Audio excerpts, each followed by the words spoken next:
Ka mensip ka kendek habangayoi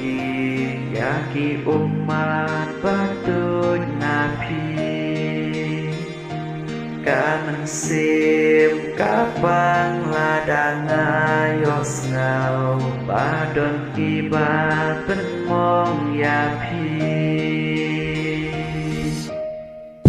namar ngakwa bapin yam snow si namar ngasau sen eyapi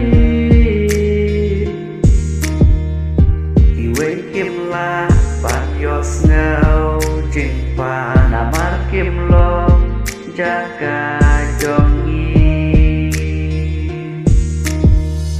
berhei kamla pan ai jing kermen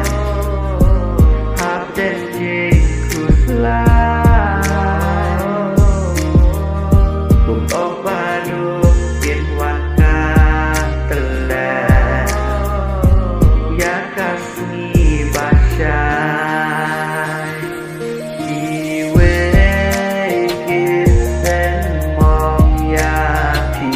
namar kintik jing pang jong pi kim la ban ngau tu yapi namar kim idonut jong pi buk la pakin sawat rong jing sup na bodonut jong pi ya mensip bab jakin bendam dajik thang yapi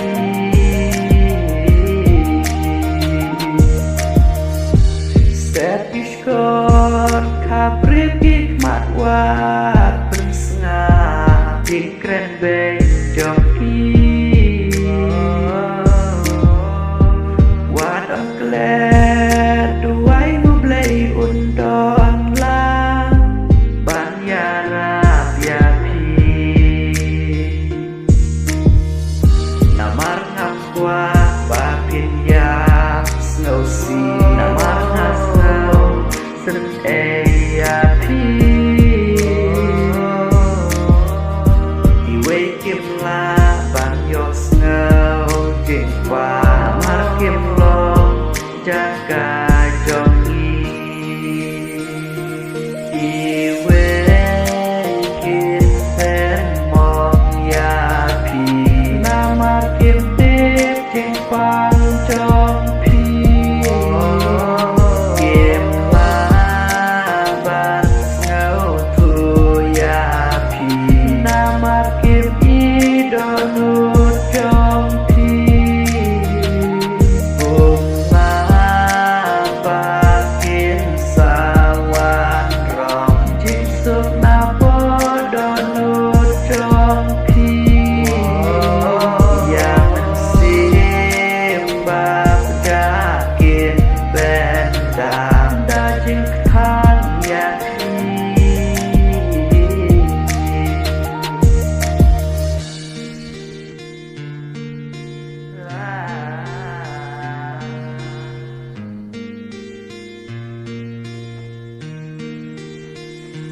Ki